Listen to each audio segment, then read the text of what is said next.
video what we're going to do is we're now going to talk about heavy ropes.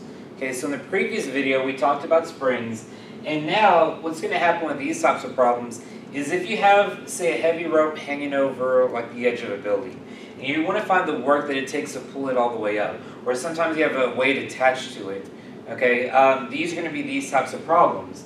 Now, the way that you find the entire work, if you have a rope with a weight attached to it, what you need to do is find the work of the weight and the work of the rope individually of each other.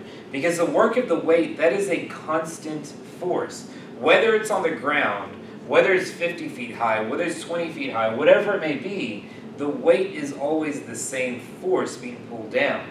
That doesn't change, but if you have a heavy rope and you have 100 feet of a really heavy rope over the edge, and you're trying to pull that up, it's going to be a lot heavier than, say, I only have 5 feet of the rope over. It's going to be a lot easier to pull up. That is going to be a variable force.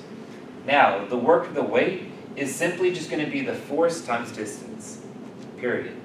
But the work of the rope, okay, the work of the rope is going to be the integral from A to B of the pounds per foot times x dx. Now, one big thing I need you to note about this A and this B, okay, we're going to talk about this as we get through the problem, but this A and B, you're going to ask yourself, what rope? What rope was pulled up?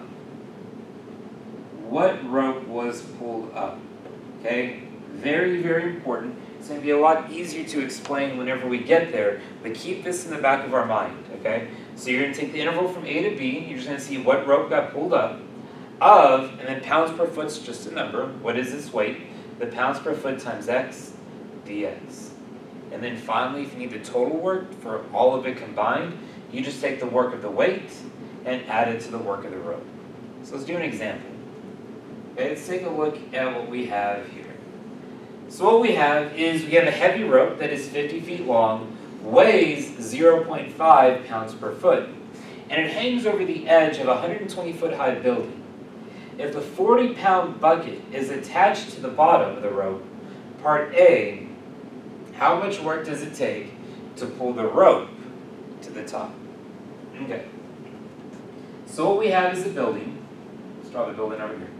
What we have is a building, and we have a 50-foot rope over the ledge. Okay, so what I like to do is I'm going to call this right here my x equals 0, and up here is going to be x equals 50.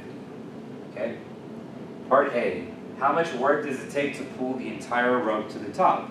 And we have this 40-pound bucket at the bottom as well. Okay, well, what we want to do is find the work of the weight, the work of the rope, and add it together. So let's take a look at part A.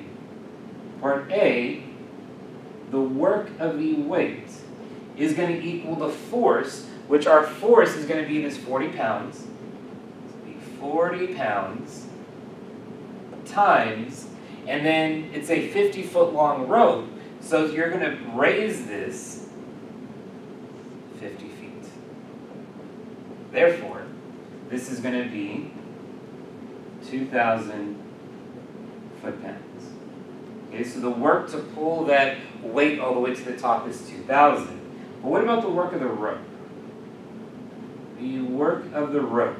Remember, this is the integral from A to B of your pounds per foot times x dx.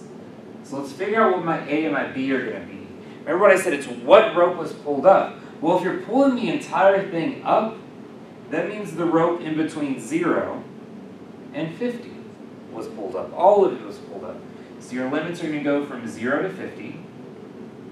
And my pounds per foot, that was given to me.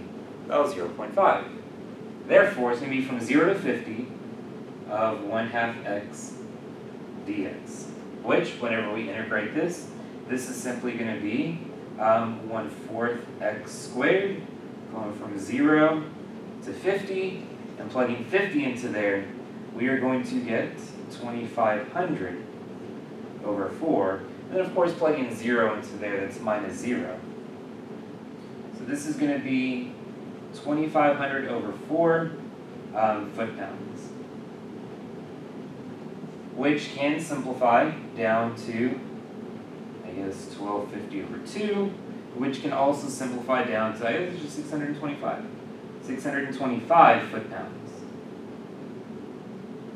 So now that we know the work of the weight, now that we know the work of the rope, to answer part A, we simply add these guys together. So our final answer, our work total is going to be 2,000 plus 625, which is 2,625 foot-pounds. Okay? So that's what we're going to do part A. And now let's talk about part B. Part B says, how much work does it take to pull half of the rope to the top? Okay? So right here, halfway, we're going to call this x equals 25. Okay? And I want you to think on your own. Is it going to be 0 to 25? Or is it going to be 25 to 50? Is that going to be my limits? Well, remember what I said. You're going to ask yourself, what rope was pulled up? Well, if you pull this rope up, the rope that got actually lifted, the fibers that actually got lifted over the ledge, is the rope in between 25 and 50. These ropes, the fibers along the rope, along in between 25 and 50, this is what got pulled up over the ledge. Therefore, whenever we're doing part B, okay, if I'm doing part B, and I want to find the work of the rope, the work of the rope is now going to be equal to the integral from 25 to 50 of your 1/2 x dx, and then the work of the weight. The weight traveled 25 feet. Therefore, you do your force of 40 pounds times the 25 feet. And that's going to be the work of the weight. Just go ahead and plug those in, and then add them together, and that'll be your final answer.